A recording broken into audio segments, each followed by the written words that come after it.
Welcome back. This is the week 5 workshop. My name is TG Sido and we have a lot to learn today. So let's get started. Please remember to try all these exercises out on your own first before looking at the solutions.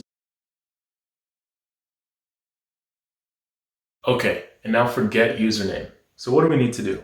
Write a function named get username that takes in no input, asks the user for their name, and returns the user's name. Okay, so let's get started.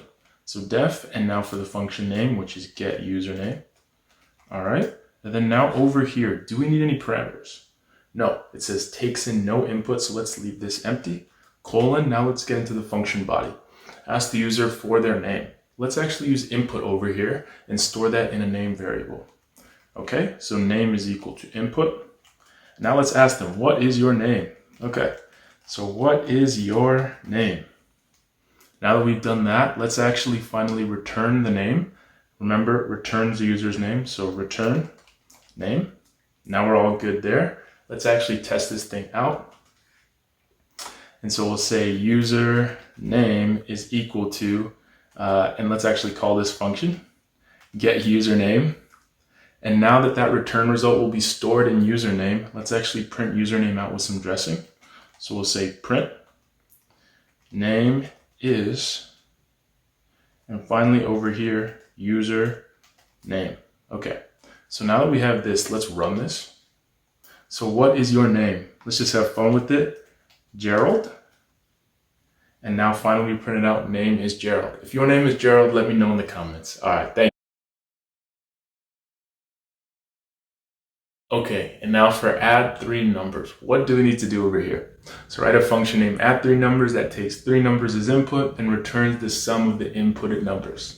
Let's do this thing. Okay, so def, and now for the function name, add 3 numbers. And now for parameters, what do we need to do over here? So takes 3 numbers as input. Let's actually have a num1 parameter, num2, and num3. And that is what we need. Now over here in the function body, what do we need to do? It says returns the sum of the inputted numbers. So we can use an extra variable for the sum, or we can actually just return the expression for that value. So let's use the expression method. So return num1 plus num2, and finally plus num3. Okay, so now we're all good here. We're actually returning that sum. Let's run this, and now let's test it out. So we'll print the return result when we actually call this function. So add 3 numbers. We'll say 0, 1, and 2. And so we're hoping to see 3. Let's see if we get it. Let's go. We did. All right, so next. Okay, and now for print multiplication table for n. Let's do this. So write a function named print multiplication table for n that takes the following as input: an integer number n and the number of rows that should be printed out. Okay, so for n is equal to 4 in 3 rows, we should produce the following output.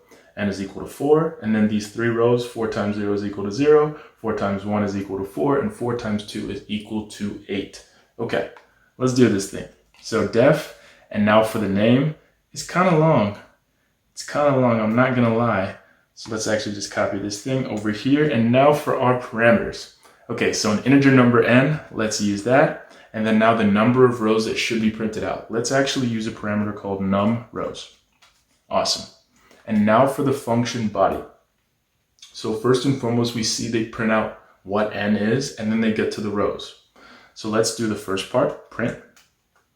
And we'll say n equal, and now over here, we can actually just put in n. And so now the true value of n will be printed out over there. Okay, and now for the rows, let's actually use a for loop because we do know the number of rows. And so we'll say for I in range. And what am I going to put in here? I'm actually going to say num rows. And now I is going to take on the value that we need over here. And so now I can actually print out this expression. And so let's do this over here. So print.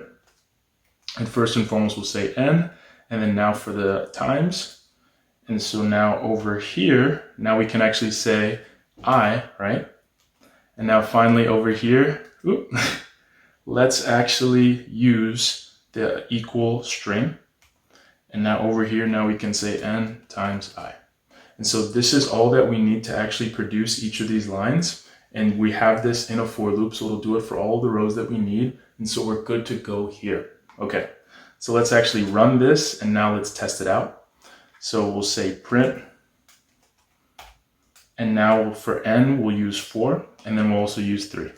Okay. And so just as expected, we have n is equal to 4, and then 3 rows of the multiplication table.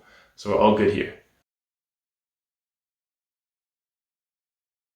Okay, and now for fizzbuzz. So write a function named fizzbuzz that takes an integer number n as input and counts from 1 to n inclusive. And while counting, if the number is divisible by 3, then print fizz instead of the number.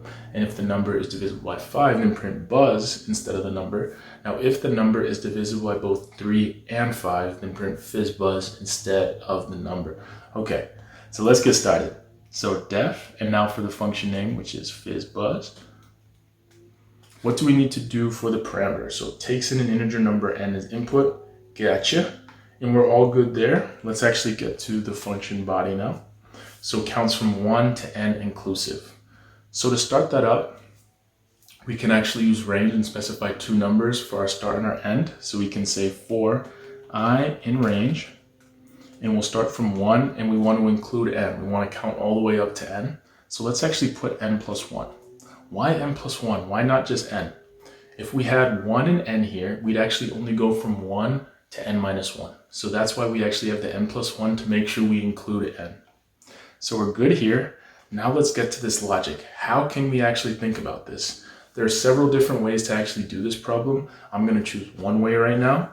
And basically what we'll start off with is the number divisible by both 3 and 5? We know what we need to do. We can print fizzbuzz. So if the number is divisible by both, print fizzbuzz. If that's not true, right? It's not divisible by both. Let's check. Is it divisible by 5?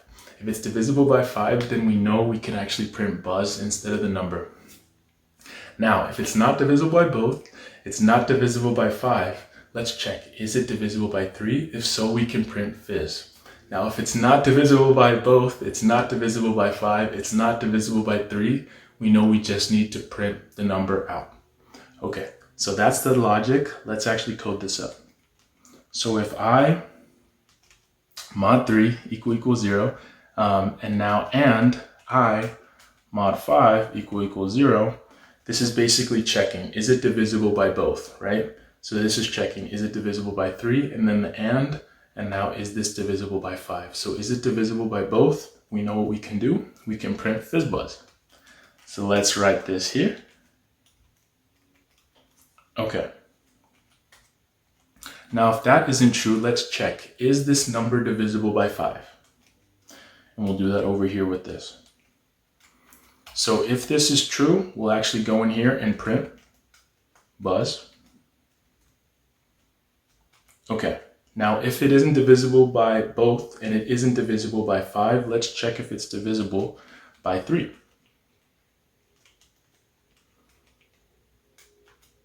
And if this is true, we can actually print fizz. Okay. Now, if all these cases fail, right, it isn't divisible by both, it isn't divisible by 5, it isn't divisible by 3, we just print out the number. So we'll print I. Okay. So we're all good here. Let's actually run this and test it out. So fizzbuzz, and let's try 17. Okay. So we see 1 and 2, right? This is expected because 1 and 2, they're not divisible by 3 or 5. And now where 3 should be, we see fizz. Okay, this is expected because 3 is divisible by 3, but it's not divisible by 5. So we just see fizz. And then 4, expected. And then where 5 should be, we see buzz.